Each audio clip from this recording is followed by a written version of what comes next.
మీరు నేషనల్ హైవేస్లో ప్రయాణం చేస్తున్నప్పుడు ఈ జాగ్రత్తలు తీసుకోకపోతే కనుక టోల్ ప్లాజాస్ దగ్గర మీరు డబుల్ అమౌంట్ అయితే పే చేయాల్సి వస్తుంది. కొన్ని సందర్భాల్లో ఫ్రీగా కూడా వెళ్ళొచ్చు.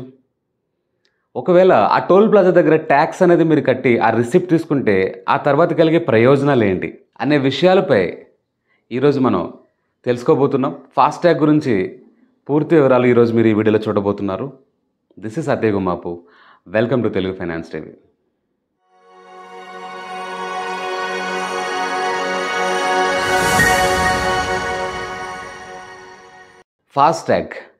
ఫాస్టాగ్ అంటే మీలో అందరికీ తెలిసిన విషయమే. ఈ మధ్యకాలంలో టోల్ ప్లాజా అంటే మన హైవేస్ మీద ప్రయాణం చేస్తున్నప్పుడు మధ్యలో మీరు చూస్తుంటారు పెద్ద పెద్ద గేట్లు వేసుకొని మధ్యలో కూర్చుని డబ్బులు కలెక్ట్ చేస్తూ ఉంటారు. వాటిని టోల్ ప్లాజాస్ అంటారు.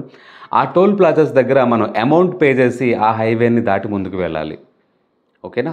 సో అలా వెళ్ళాలి అంటే ఆ టోల్ ప్లాజా దగ్గర మనం సమ్ అమౌంట్ పే చేయాలి. ఒకప్పుడు అది ఫిజికల్గా అంటే క్యాష్ రూపంలో అవుతూ ఉండేది. ఇప్పుడు గవర్నమెంట్ ఏంటంటే ఆ ట్రాఫిక్ని కంట్రోల్ చేయడం కోసం, ఎందుకంటే హైవేస్ మీద ట్రాఫిక్ అనేది ఆగకుండా ఆ ఫ్లో ఉంది కదండి, ఆ ట్రాఫిక్ ఫ్లో అనేది డిస్టర్బెన్స్ కాకుండా ఉండడం కోసమని కొన్ని చర్యలు తీసుకుంది. దాంట్లో భాగంగా డిజిటలైజేషన్ అనేలాగా మనకు తెలిసిన విషయంలో ఫాస్టాగ్ వచ్చింది. అండ్ యాజ్ వెల్ యాజ్ ఈ స్పీడ్ని ఇది ఆపకుండా కూడా కొన్ని రూల్స్ పెట్టింది. అవన్నీ తెలుసుకున్నప్పుడు ముఖ్యంగా ఫాస్టాగ్ అనేది మ్యాండేటరీ అనేది మీ అందరికీ తెలిసిందే. తెలియకపోతే తెలుసుకోండి. ముఖ్యంగా మ్యాండేటరీ అంటే ఫాస్టాగ్ అనేది మీ కార్లో ఉండాలి. క్యాష్ సిస్టమ్ లేదు. ఇక ఒకవేళ మీరు క్యాషే కట్టాల్సి వస్తే కనుక మీరు డబుల్ పేమెంట్ చేయాలి. సో ఇప్పుడు మనం తెలుసుకోబోతున్నాం డబుల్ పేమెంట్ ఏ సిచ్యువేషన్స్లో మీరు చేయాల్సి వస్తుంది. నెంబర్ 1, మీరు ఫాస్టాగ్ లేకుండా వెళ్ళినా ఆ క్యాష్ అనేది కట్టించుకున్నప్పుడు మీ దగ్గర డబుల్ కట్టించుకుంటారు. నెంబర్ 2, ఫాస్టాగ్ ఉంది కానీ అది డ్యామేజ్ అయింది, సరిగా స్కాన్ అవ్వట్లేదు. ప్రాబ్లం మీ డ్యామేజ్ అంటే మీ దగ్గర ఉన్న డ్యామేజ్ వల్ల, అప్పుడు కూడా మీరు డబుల్ అమౌంట్ పే చేయాల్సి వస్తుంది. నెంబర్ 3, ఫాస్టాగ్ ఉంది, దాంట్లో సఫిషియంట్ ఫండ్స్ లేవు, అంటే కావాల్సిన మనీ దాంట్లో లేదు, రీఛార్జ్ చేసుకోలేదు మీరు.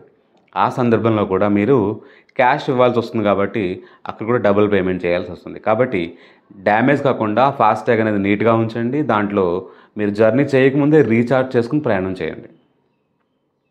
ఇప్పుడు మనం తెలుసుకుందాం ఈ ఫాస్టాగ్లో ఫ్రీగా ఎప్పుడు ప్రయాణం చేయొచ్చు. ఫ్రీ అనేది ఏంటంటే ఆ ఎల్లో లైన్ రూల్ తెలుసు కదా మీకు. ప్లాజా నుంచి 100 మీటర్స్ దూరంలో ఒక ఎల్లో లైన్ ఉంటుంది. ఎక్కడైతే కనుక 10 సెకండ్స్ కంటే ఎక్కువ మిమ్మల్ని వారు వెయిట్ చేయిస్తే కనుక ఎన్హెచ్ఏ వారి యొక్క ఇనిషియేటివ్ ఏంటంటే, ఎన్హెచ్ఏఐ అంటే national highway authority of India వారి ఇనిషియేటివ్ ఏంటంటే ట్రాఫిక్ ఫ్లో అనేది డిస్టర్బెన్స్ చేయకూడదు. అక్కడ అసలు బండ్లు ఆగి ఉంచకూడదు అనమాట. ఒకవేళ టోల్ ప్లాజా వాళ్ళు లేజీగా పనిచేయడం వల్ల, లేదంటే వాళ్ళు పేమెంట్స్ కలెక్షన్ చేసుకునే ప్రొసీజర్లో కానీ ఇంకేదైనా ఇతర కారణాల వల్ల వాళ్ళు మిమ్మల్ని హోల్డ్ చేశారంటే 10 సెకండ్స్ కంటే ఎక్కువ, మీరు ఆ సందర్భంలో అక్కడ పేమెంట్ అనేది చేయకుండా ముందుకెళ్ళొచ్చు.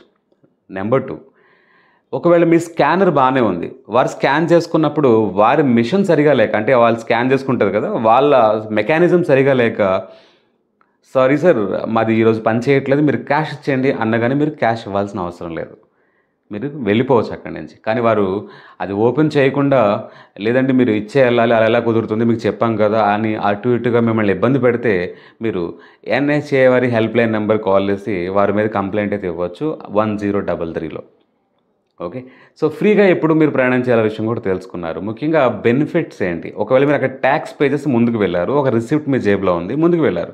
ఇక్కడ బెనిఫిట్ ఏంటంటే ఆ ప్లాజా దాటిన తర్వాత ఒకవేళ మీ కార్లో పెట్రోల్ కానీ డీజిల్ కానీ అయిపోయినా, ఏదైనా మెడికల్ ఎమర్జెన్సీ అయినా, ఏదైనా యాక్సిడెంట్ అయినా, లేదంటే మీ వెహికల్ ఏదైనా టెక్నికల్ ఫాల్ట్, మెకానికల్ ఇష్యూ వచ్చి పక్కన ఏదైనా పెట్టారు, మీరు మీ వెహికల్ ఏదైనా ట్రబుల్ వచ్చి మీరు వెహికల్ సైడ్ ఆగిపోయింది, మీకు మీ జర్నీకి ఆటంకం కలిగి ఏ ఇబ్బంది కలిగినా ఆ రిసిప్ట్ ఏదైతే ఉందో మీ జేబులో దాన్ని తీసి కింద ఒక హెల్ప్ లైన్ నెంబర్ ఉంటుంది, మీరు వారికి వెంటనే కాల్ చేస్తే ఎన్హెచ్ఏ వారి టీం వచ్చి మీకు ఆ ప్రాబ్లం నుంచి బయట తీసుకొస్తుంది. అంటే మీకు అక్కడ డెఫినెట్గా ఆ టీం మీకు హెల్ప్ చేస్తుంది. సో ఈ విధంగా ఫాస్టాగ్ సంబంధించిన బెనిఫిట్స్ కానీ, డబుల్ పేమెంట్స్ ఎప్పుడు చేయాల్సి వస్తుంది, ఫ్రీగా చేసి ఎప్పుడు క్రాస్ అవ్వచ్చు అనే విషయాలు మీరు వీడియోలు తెలుసుకున్నారు. ఇన్ఫర్మేషన్ మీకు బాగా యూస్ఫుల్ అయిందని భావిస్తున్నాను. ఇలాంటి మరెన్నో వాల్యుబుల్ వీడియోస్ కోసం stay tune to Telugu finance TV. Signing off, Satya Gummapu.